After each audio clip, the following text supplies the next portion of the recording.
Hello students, स्वागत है आपका हमारी ऑनलाइन क्लास में। आज का हमारा टॉपिक है क्लास 10th का मॉडर्न एडमिनिस्ट्रेशन। आज जो हम टॉपिक कंप्लीट करेंगे वो मॉडर्न एडमिनिस्ट्रेशन है और ये क्लास 10th की एसएसटी का टॉपिक है। तो चलिए स्टार्ट करते हैं आज का टॉपिक। मॉडर्न एडमिनिस्ट्रेशन से बात करने से पहले आज हम पहले इंडिया के एडमिनिस्ट्रेशन को समझते हैं। तो ये हमारा इंडिया है प्रेजेंट टाइम का, ठीक है, ये वाला।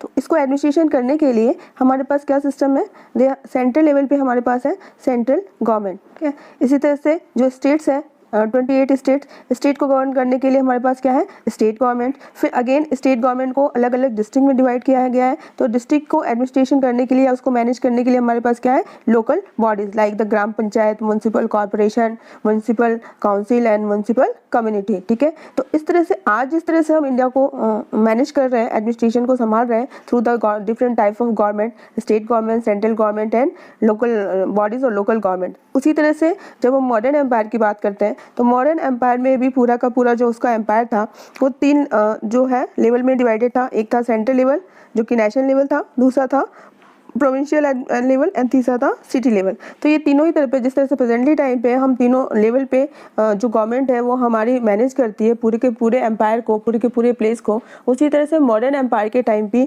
जो सेंट्रल एडमिनिस्ट्रेशन है पूरे के पूरा जहाँ तक मॉडर्न एम्पायर का क्या था, ऑक्यूपेशन था, जहाँ तक वहाँ का उनका कब्जा था, अधिकार था, तो वहाँ तक वो मैनेज करने के लिए सेंट्रल एडमिनिस्ट्रेशन है उन्होंने इम्प्लीमेंट किया था। फिर again central were divided into provinces, provinces मतलब स्टेट्स में डिवाइड किए गए थे और ये हम पढ़ेंगे। और उसके बाद से स्टेट किस में डिवाइड किए गए थे, सिटी में, और सिटी जो है वो विलेजेस, ग्रुप ऑफ विलेजेस थे, ठीक है। तो इससे रिगार्डिंग जो है उस टॉपिक में हम समझते हैं। सबसे पहले हम बात करते हैं कि जो मॉडर्न एडमिनिस्ट्रेशन था उसके सेंट्रल एडमिनिस्ट्रेशन के बारे में। सेंट्रल मतलब जो नेशनल लेवल की जो गवर्नमेंट थी, यानी जो पूरे के पूरे मॉडर्न एम्पायर को क्या करेगी, कंट्रोल करके रखेगी, उसमें क्या प्रोविजन थे, क्या उसके नियम थे, ठीक है। तो सबसे पहले सेंट्रलाइज एडमिनिस्ट्रेशन सिस्टम है वो मॉडर्न एम्पायर ने स्टैब्लिश किया। सेंट्रलाइज मीन्स किसी एक ही जगह पे सारी पावर होती थी और फिर सारी पावर उस सेंटर से क्या होती थी, डिफरेंट प्रोविंसेस, डिफरेंट सिटीज या डिफरेंट विलेजेस में क्या होती थी, डिस्ट्रीब्यूट होती थी। तो जहाँ जब पावर का जो सेंट्रलाइजेशन है किसी एक ही सेंटर में हो और वहाँ से पावर जब अदर जो भी body of organ of government है उसमें सेंट्रल डिस्ट्रीब्यूट होता है, तो that type of administration system is known as your centralize administration system. जैसे आज यदि हम बात करते हैं ब्रिटेन की, तो ब्रिटेन में क्या है, सेंट्रलाइज एडमिनिस्ट्रेशन सिस्टम है, यानी वहाँ पे सारी की सारी जो पावर होती है वो सेंटर के पास होती है और प्रोविंसेस यानी स्टेट्स और जो सिटीज़ होती हैं तो उनको जो पावर्स होती है वो किसके थ्रू प्रोवाइड की जाती है, थ्रू द सेंटर। पर इंडिया की बात करें तो इंडिया में कौन सा है, इंडिया में डिसेंट्रलाइजेशन है। डिसेंट्रलाइजेशन मतलब है जो पावर्स है वो अपने आप ही डिवाइडेड है, सेंट्रल गवर्नमेंट की पावर अलग है, स्टेट गवर्नमेंट की पावर अलग है और जो लोकल लेवल की गवर्नमेंट है उसकी पावर्स अलग है। और तीनों को ये जो पावर है वो हमारे इंडिया में किसके थ्रू दी गई है, थ्रू द कॉन्स्टिट्यूशन, संविधान के द्वारा सबकी पावर को डिफाइन किया गया है कि किसके फंक्शंस और पावर्स क्या क्या है। जबकि सेंट्रलाइज सिस्टम ऐसा नहीं होता है, किसी एक सेंटर में सारी की सारी पावर्स होती है और वो सेंटर ही डिसाइड करता है कि किस अथॉरिटी को क्या पावर देना है और जब चाहे तब वो उस पावर को उस अथॉरिटी से क्या कर सकता है, स्नैच कर सकता है, छीन सकता है। क्लियर?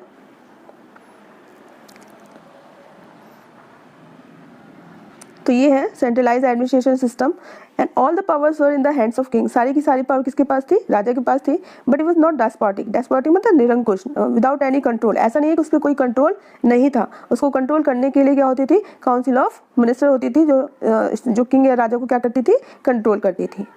अब अकॉर्डिंग टू कौटिल्य अर्थशास्त्र, कौटिल्य के अर्थशास्त्र की बात करें तो स्टेट के कितने कंपोनेंट्स हैं, 7 कंपोनेंट्स हैं। इट मींस यानी किसी को भी जगह को यदि स्टेट कहना है कि स्टेट है या नहीं, तो उसके पास यदि ये 7 कंपोनेंट्स हैं, 7 एलिमेंट्स हैं, तो that is called as a state. तो क्या क्या होना चाहिए, सबसे पहले राजा होना चाहिए, अमात्य यानी मंत्री होना चाहिए, जनपद यानी कोई एक पर्टिकुलर एरिया होना चाहिए जहाँ पे ये राजा और मंत्री क्या करेंगे, रूल करेंगे, शासन करेंगे। फिर राजा के पास दुर्ग यानी फोर्ट होना चाहिए जहाँ से वो अपनी जो भी प्रजा है, जो भी सब्जेक्ट है उसको क्या कर सके, प्रोटेक्ट कर सके।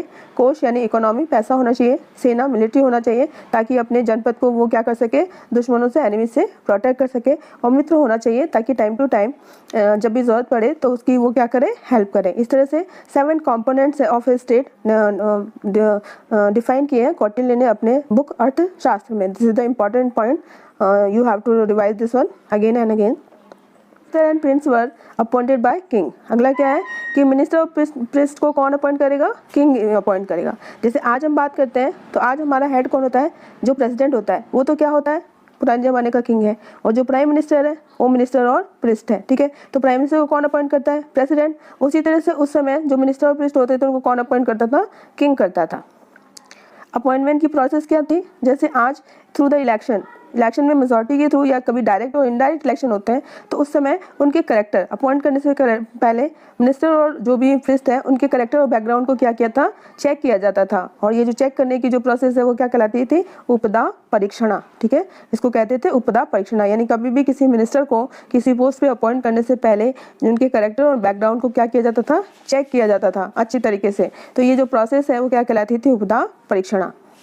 These were the dignified member of the council of minister। तो प्रिस्ट और मिनिस्टर ये काउंसिल ऑफ मिनिस्टर के क्या होते थे? Dignified member. ये सपोज ये काउंसिल ऑफ मिनिस्टर है तो इसके बहुत ही सम्मानित व्यक्ति होते थे, यानी रेस्पेक्टेड पर्सन थे, जिनकी जो आइडियाज़ है, जिनके थॉट्स हैं या जिनके डिसीजन को जो क्या दिया जाता था? रेस्पेक्ट दिया जाता था, वैल्यू दी जाती थी। Apart from council of minister, यानी काउंसिल ऑफ मिनिस्टर के अलावा एक परीक्षा मंत्रणा होती थी, और ये भी एक तरह की क्या थी? Council of minister. Suppose this is परीक्षा मंत्रणा and this is council of minister. समझ में आया? तो एक बार फिर से क्विक रिवीजन करते हैं कि जो राजा होता था, राजा क्या होता था? राजा हेड होता था, ठीक है, लेकिन वो डेस्पोटिक नहीं था, यानी निरंकुश नहीं था। उसको कंट्रोल करने के लिए काउंसिल ऑफ मिनिस्टर होती थी। मिनिस्टर और प्रिस्ट है उनको किंग अपॉइंट करता था। अपॉइंट करने से पहले उनकी जो कैरेक्टर, उनके बैकग्राउंड को क्या होती थी? चेकिंग की जाती थी, जिसे किस नाम से जाना जाता था? ये जो चेकिंग की प्रोसेस है दिस इज नोन एज उपदा परीक्षणा, ठीक है। और इसके अलावा ये काउंसिल ऑफ मिनिस्टर के बहुत ही डिग्निफाइड मेंबर होते थे। और काउंसिल ऑफ मिनिस्टर यानी के अलावा एक दूसरी काउंसिल ऑफ मिनिस्टर भी होती थी जिसे कहते थे परीक्षा मंत्रणा। क्लियर? तो आगे देखते हैं। ये तो एक ब्रीफ था description, central administration during the Mauryan empire. Next further, ये according to Kautilya Arthashastra 7 components of state का मैंने एक फ्लो चार्ट बनाया जिससे इजीली हम समझ सकते हैं कि स्टेट में क्या क्या होना चाहिए, कौन कौन से कंपोनेंट्स हैं जो कंपलसरी है, जिनके बिहाफ पे किसी भी जनपद को हम स्टेट में कन्वर्ट कर सकते थे according to Kautilya Arthashastra. That was raja, then durg, then Mitra,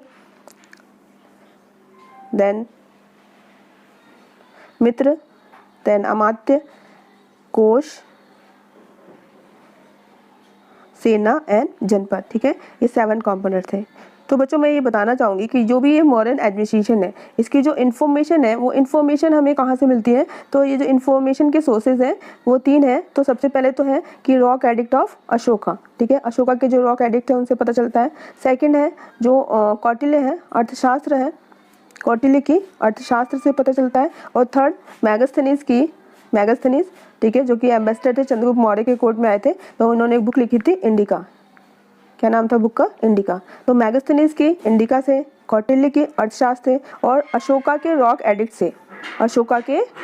addict से हमें जो मॉडर्न एडमिनिस्ट्रेशन है उसकी इन्फॉर्मेशन मिलती है।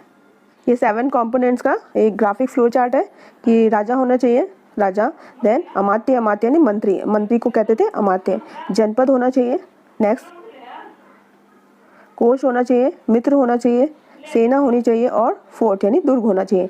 मीन्स राजा, अमात्य, जनपद, कोश, मित्र और सेना एंड फोर्ट। तो अब हम एडमिनिस्ट्रेशन को समझते हैं। सेंट्रल एडमिनिस्ट्रेशन कैसे किया जाता था, उसको मैनेज कैसे किया जाता था।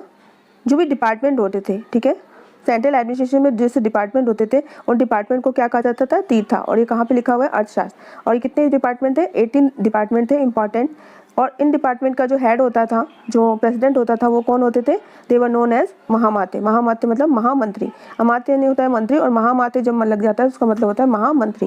यानी 80 department were called Tirtha according to Arthashastra. और ये तीर्था के जो प्रेसिडेंट होते थे दे वर नोन एज महामात्य, ठीक है। अब जो मेन महामात्य है वो कौन कौन से हैं? तो mantri, priest, commander, senapati, prince, yuvraj, these are the important tirthas. ये इंपॉर्टेंट डिपार्टमेंट थे, उनके हेड थे। 26 department head are mentioned in Arthashastra. Arthashastra में 26 डिपार्टमेंट के हेड के बारे में बताया गया है, ठीक है। तो सबसे इम्पॉर्टेंट है समाहर्ता। समाहर्ता क्या था? कलेक्ट रिवेन्यू कलेक्ट करता था। रिवेन्यू मतलब जो भी राजस्व जिसको कहते हैं। पहले जो रिवेन्यू है वो किससे कलेक्ट किया जाता था? Agriculture most important way of occupation था। तो एग्रीकल्चर का जो भी पार्ट है वो एज ए रिवेन्यू कलेक्ट किया जाता था। कीप रिकॉर्ड्स ऑफ इनकम, जो भी आपका सेंट्रल एडमिनिस्ट्रेशन है उसका इनकम का रिकॉर्ड रखा जाता था, एक्सपेंडिचर कितना खर्च किया जाता था, and prepare the annual budget. इसका मतलब आज जो हमारा फाइनेंस डिपार्टमेंट काम करता है, ठीक है, फाइनेंस डिपार्टमेंट काम करता है, वही काम कौन करता था? समाहर्ता। सो जिस तरह से हमारे फाइनेंस मिनिस्टर है जिनको वित्त मंत्री कहते हैं, ठीक है। तो उस समय जो वित्त मंत्री होता था उसको क्या कहते थे, समाहर्ता। समाहर्ता यानी रेवेन्यू को कलेक्ट करना, इनकम और एक्सपेंडिचर को रिकॉर्ड रखना, और इसके अलावा एनुअल बजट को क्या करता था, प्रिपेयर करता था। नेक्स्ट देखते हैं सन्निधाता। सन्निधाता रिस्पॉन्सिबल होता था फॉर बिल्डिंग ट्रेजरी। ट्रेजरी मतलब खजाने बनाता था, लाइक ए बैंक, ठीक है। एंड ग्रेनरीज, ग्रेनरी मतलब जहाँ पे अनाज को रखा जाए, ठीक है, यानी अनाज घर, भंडार घर, जिसको स्टोरेज हाउस कहते हैं, वो बनाना।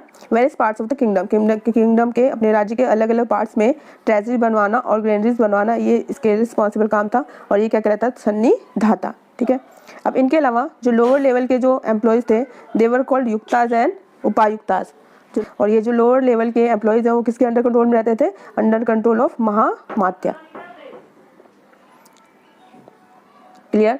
अब कुछ इंपॉर्टेंट डिपार्टमेंट्स के जो हेड है उनके बारे में हम पढ़ते हैं कि वो क्या कहलाते थे। तो सबसे पहले कोषाध्यक्ष। कोषाध्यक्ष किसका हेड होता था, ट्रेजरी डिपार्टमेंट का।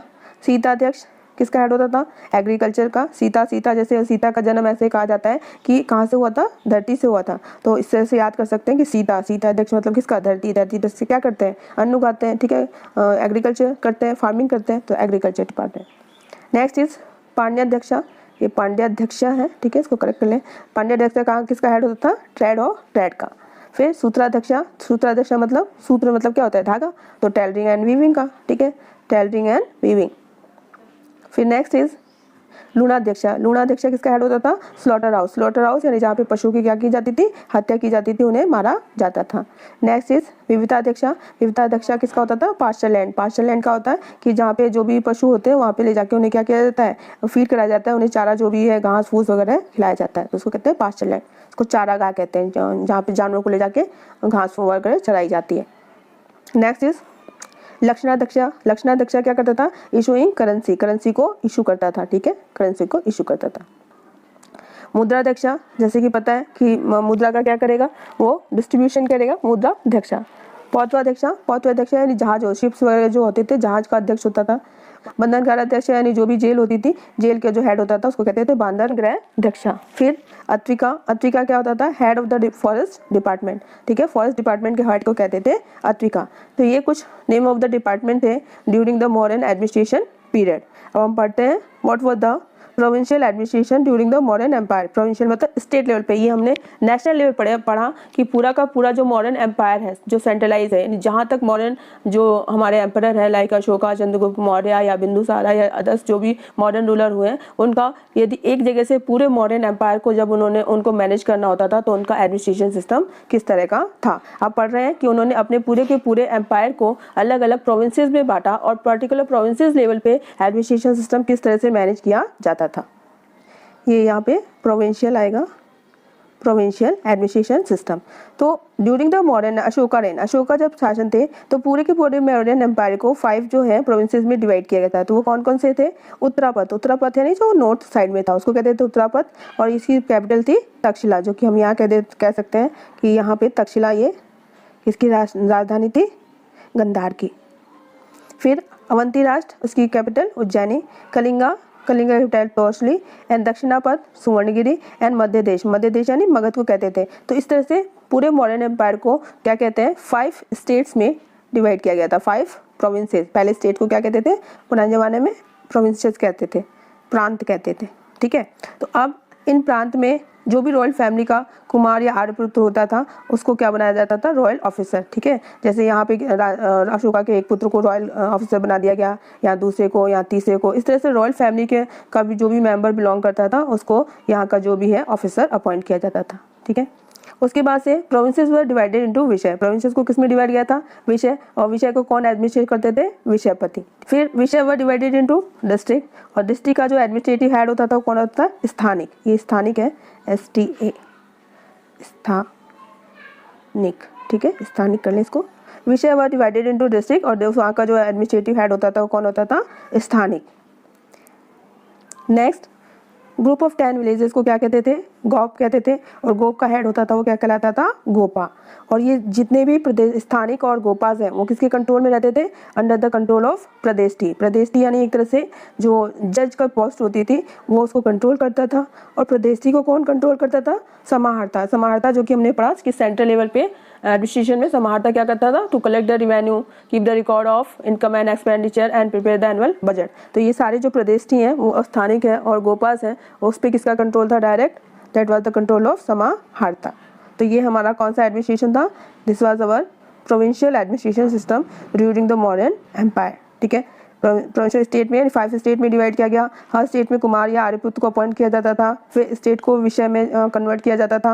विषय का जो हेड है विषयपति होता था। विषय को डिस्ट्रिक्ट में कन्वर्ट किया जाता था और डिस्ट्रिक्ट का जो हेड है वो कौन होता था? स्थानिक होता था। 10 ग्रुप ऑफ विलेजेस को गोप कहते थे। गोप का हेड कौन होता था? गोपा कहलाता था।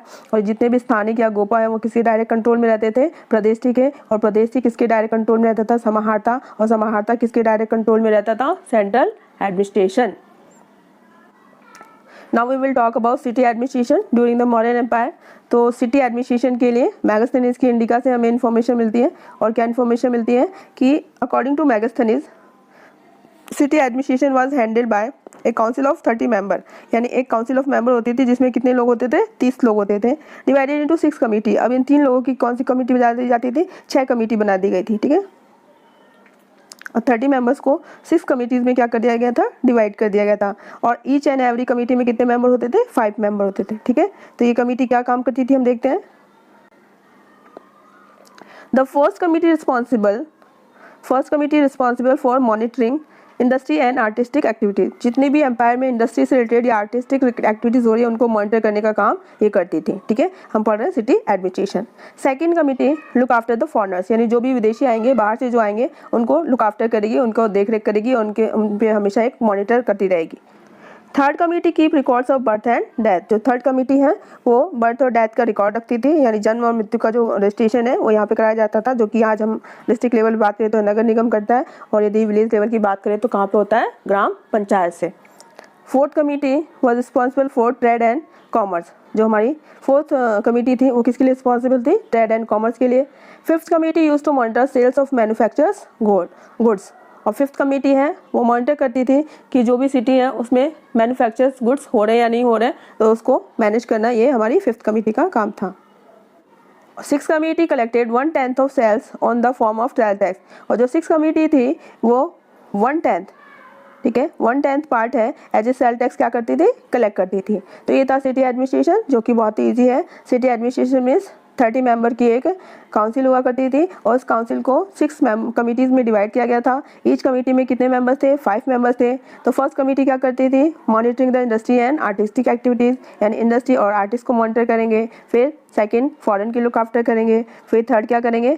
थर्ड जो भी बर्थ और डेथ का रिकॉर्ड है वो रखेंगे। ठीक, फोर्थ ट्रेड एंड कॉमर्स के लिए रिस्पॉन्सिबल है। 6 क्या है? मैन्युफैक्चर गुड्स है, उनको मॉनिटर करेगी। ठीक है, और जो 6 है वो 1/10 सेल टैक्स है वो क्या करेगी? कलेक्ट करेगी। तो ये हमारा था city administration during the Mauryan empire.